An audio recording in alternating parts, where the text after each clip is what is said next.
یا رسول اللہ حیدری یا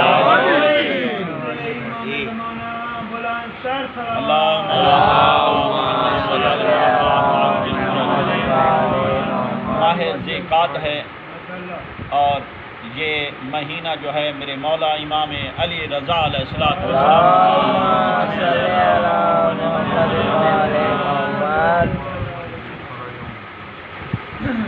بہن بھائی کی محبت بھی بڑی تھی تو مہینہ بھی ظہور کا بہن بھائیوں کا ایک بنا دیا اللہ نے۔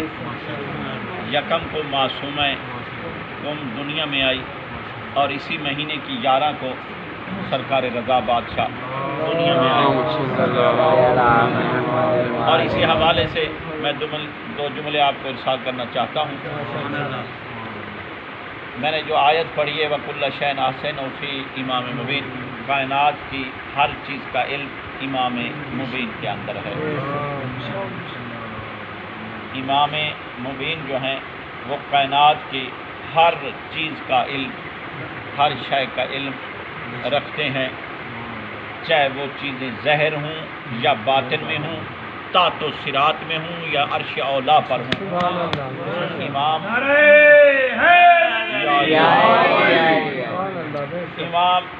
ہر چیز کا علم رکھتا ہے۔ میرے مولا کے بڑے فضائل ہیں۔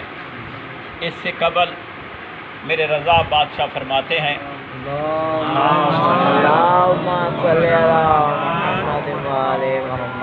مولا کی بہن کا بھی ایک جملہ کہہ دوں، سرکار فرماتے ہیں جس نے میری بہن کی زیارت کی اس نے میں رضا کی زیارت کی۔ اور حضرت امام جعفر صادق علیہ السلام جو کعبہ اللہ کا حرم ہے، مدینہ رسول کا حرم ہے، کربلا حسین کا حرم ہے، نجف اشرف علی کا حرم ہے، صادق امام فرماتے ہیں میرا اور میری اولاد کا حرم قم ہے۔ سبحان اللہ۔ قم وہ شہر ہے، وہ علاقہ ہے جو جنت کے 8 دروازے ہیں، 3 دروازے قم کی طرف کھلتے ہیں، سبحان اللہ۔ اور شیعوں کی امن کی جگہ ہے، علم کا مرکز ہے۔ تو جس نے جا کر بی بی معصومہ قم کی زیارت کی اس نے مولا رضا بادشاہ کی زیارت کی۔ دعا ہے اللہ آپ کو لے جائے، آمین۔ بی بی کی زیارت نصیب ہو، میرے مولا رضا بادشاہ کی زیارت نصیب ہو۔ اور بی بی کے بھی بڑے فضائل ہیں۔ جو بی بی کے بھائی ہیں وہ تو ویسے امام ہیں، نبی کے جانشین ہیں۔ 12 اماموں میں سے تیسرے علی ہیں۔ کردار، گفتار، علم، صداقت جس طرح علی ابن ابی طالب کی ہے اسی طرح امام رضا علیہ السلام کی ہے۔ معجزات، کمالات،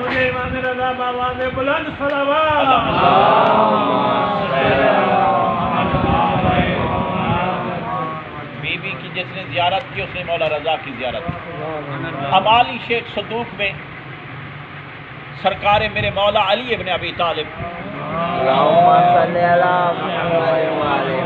راوی ہیں، کہتے اگر کسی شخص کے گناہ بارش کے قطرات سے بھی زیادہ ہوں، اگر اس شخص کے گناہ زمین کے ذرات سے بھی زیادہ ہوں، اگر اس شخص کے گناہ درختوں کے پتوں سے بھی زیادہ ہوں تو مولا وہ کیا کرے؟ سرکار علی ابن ابی طالب نے کہا وہ شخص جا کر میرے بیٹے رضا کی زری کو چوم لے، اس کے گناہ اس طرح ختم ہو جائیں گے جو ماں کے شکم سے ابھی باہر آئے۔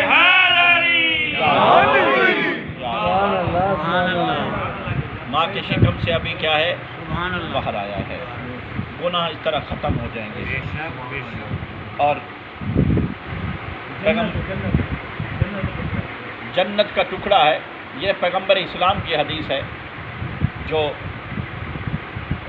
طوس کی خراسان میں میرے جگر کا ایک ٹکڑا وہاں دفن ہوگا، جس شخص نے عالم غربت میں جا کر میرے بیٹے رضا کی معرفت کو جانتے ہوئے جا کر زیارت کی، اس پر جنت واجب ہے۔ اس پر کیا ہے؟ جنت واجب ہے۔ میرے مولا کے بڑے کمالات معجزات ہیں۔ ایک مرتبہ مامون نے میرے مولا کو دربار میں بلایا۔ جیسے سرکار آئے، مامون بڑا پریشان تھا۔ سرکار نے کہا پریشان کیوں ہے؟ کہنے لگا یہ سامنے بدو آیا ہے اور اس نے آ کر مجھے 7 بال دیے ہیں، کہا یہ بال رسول اللہ کی داڑھی کے ہیں، پیغمبر اسلام کے ہیں، میں تو یہودی ہوں، یہ آپ کے نبی کے ہیں، یہ بال لے لو اور مجھے انعام دو۔ تو میں کیسے مانوں یہ رسول اللہ کے بال ہیں؟ اس لیے پریشان ہوں۔ اگر میں اس کو رسول کے بال سمجھ کر انعام دے دوں، یہ بدو ہے، جگہ جگہ جا کر میرا جو ہے نغارہ بجا کے کہے گا مسلمانوں کا بنایا ہوا جو خلیفہ ہے، مسلمانوں کا جو بنایا ہوا یہ وقت کا بادشاہ ہے، اتنا جہل ہے اس کو یہ بھی نہیں پتہ یہ میرے نبی کے بال ہیں یا نہیں۔ اگر میں انعام نہ دوں تو یہ کہے گا یہ اتنا بڑا بادشاہ ہے، یہ بڑا کنجوس ہے، اس نے کچھ نہیں عطا کیا، اب میں اس لیے پریشان ہوں۔ سرکار نے کہا یہ بال مجھے دے۔ سرکار نے بال لیے۔ جب بال لیے تو سرکار نے 4 الگ کر دیے، 3 الگ کر دیے۔ کہا یہ 4 بال میرے نانا رسول کے نہیں ہیں، یہ 3 بال میرے نانا رسول کے ہیں۔ اب مامون کہنے لگا میں کیسے مانوں؟ امام نے کہا آگ جلا۔ جب آگ جلی، جو 4 تھے ڈالے گئے وہ جل گئے، جب جو 3 بار رسول کے تھے جیسے ہی آگ میں گئے آگ گلزار بن گئی۔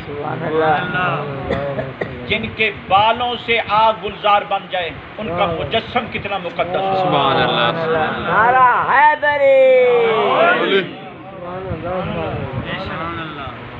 اور آپ بھی زیارتوں پہ جاتے ہو، مولا پھر لے جائے، آمین۔ جو راستے بند ہیں مولا رضا بادشاہ کے صدقے یہ کھل جائیں تاکہ جا کر ہم مولا کی زیارت کریں۔ زیارتوں پہ جب جاتے ہیں نا مومنین اکٹھے ہو کے التجا کرتے ہیں ہمارے لیے دعا کرنا، ٹھیک ہے نا، زری پاک پہ بوسہ دینا، چوکھٹ پہ بوسہ دینا، ہمارے لیے کوئی تبرک کے لیے کوئی چیز لے آنا۔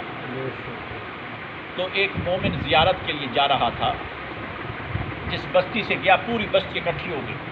خوش قسمت ہے 8ویں بادشاہ کا زوار بن رہا ہے۔ کوئی ہاتھ چوم رہا ہے، کوئی بوسے دے رہا ہے۔ پہلے تو کسی نے نہ اس سے یہ کہا بھئی دعا مانگ، نہ کسی نے ہاتھ چومے، فقط نسبت ہوئی رضا کے ساتھ۔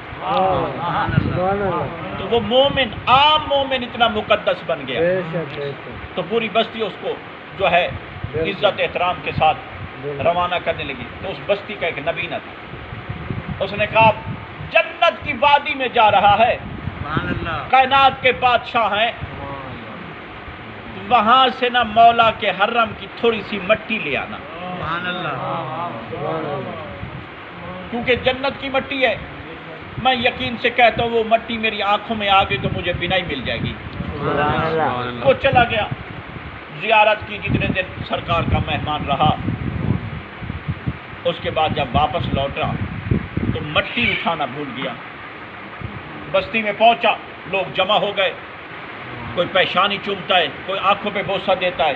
ان پیشانی نے رضا کی چوکھٹ پہ بوسہ دیا، ان آنکھوں نے رضا کی زری کو دیکھا، کوئی ہاتھ چومتا ہے، کوئی پاؤں چومتا ہے۔ اس نبی کو پتہ چلا، وہ دوڑتا دوڑتا آیا، ہاتھوں پہ بوسہ دیا، قدموں پہ بوسہ دیا، کہا ان قدموں سے جنت کی وادی میں تو چلتا رہا۔ بیٹھ گئے، پوچھا زیارت خیریت سے ہوئی؟ تقبل اللہ، زیارت تیری قبول ہو۔ تو کہنے لگا نبینا، جاتے ہوئے میں نے کہا تھا تھوڑی سی مٹی، تو وہ اٹھانا تو بھول گیا تھا. اس نے کہا یہ تو نبی نہ ہے. جہاں بیٹھا تھا نا اس نے اٹھا کے وہیں سے مٹی دے دی. کہا یہ سرکار رضا کے حرم کی مٹی ہے. اس نے تبرک سمجھ کر، جنت کی وادی کی مٹی سمجھ کر بڑے پیار سے گھر لایا. تو جیسے ہی پہلی سلائی آنکھوں میں ڈالی، بنائی واپس آ گئی. سبحان اللہ. نعرہ حیدری. کیا ہے؟ بنائی واپس آ گئی. اور سرکار،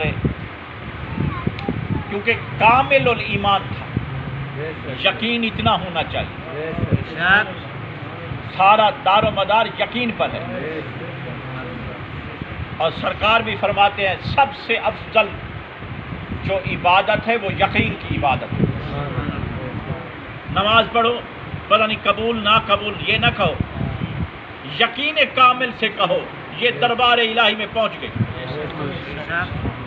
یقین کامل ہونا چاہیے، کچا یقین نہیں ہونا چاہیے. اسی طرح بڑے واقعات ملتے ہیں حوضہ قم کے، جنہوں نے سنگ بنیاد رکھی. ان کا نام ہے آیت اللہ عبد الکریم حیری. انہوں نے قم کی سنگ بنیاد رکھی. قم سے مشہد 1000 میل سے بھی زیادہ سفر ہے. تو وہ اپنی زندگی میں قم سے مشہد 63 مرتبہ کا زوار تھا پیدل. ماشاءاللہ. اور عبد الکریم حیری کا جو ہم سن تھے ان کا نام تھا حسین برجدی. ایک دوسرے کو انہوں نے وصیت کی جو پہلے دنیا سے چلا جائے تو قبر میں جو حالات ہوں گے وہ خواب میں دوسرے کو بتائے. دوسرے کو وصیت. پہلی رات عبد الکریم حیری دنیا سے چلا گیا، حسین برجدی انتظار میں تھے. پہلی رات تہجد کے قریب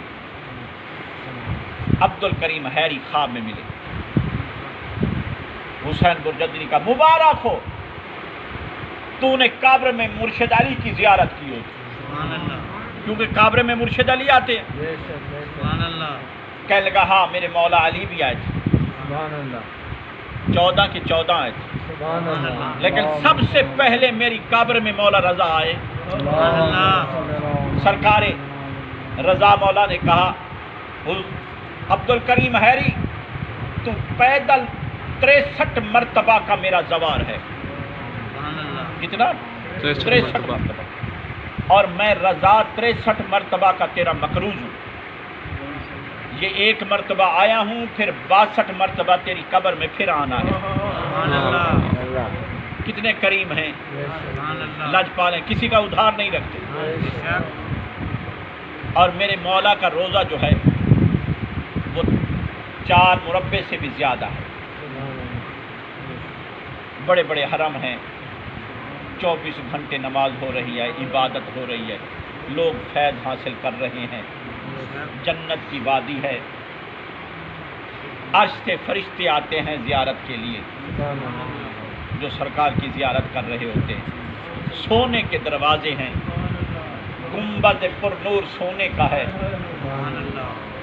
جدھر سے کوئی سڑک جاتی ہے جیسے ہی مشہد میں لوٹو گے سب سے پہلے رضا کے گنبد پر نگاہ پڑتی ہے. ایسا بنایا ہوا ہے کیونکہ بادشاہوں کی نگری ہے، جنت کی وادی ہے. کتنا امیر ہے، جب بھی کوئی زائر پہلا جاتا ہے تو رضا کے دسترخوان پر کھانا ملتا ہے اس کو.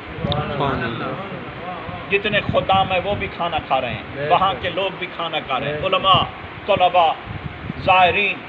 فقط پاکستان کے نہیں، پوری دنیا سے جہاں سے کوئی آتا ہے سب سے پہلا جو کھانا ہے وہ سرکار رضا بادشاہ کے دسترخوان پر ملتا ہے. سونا چاندی لگا ہوا ہے، سونے کے دروازے، ہیرے جواہرات کو گن نہیں سکتے.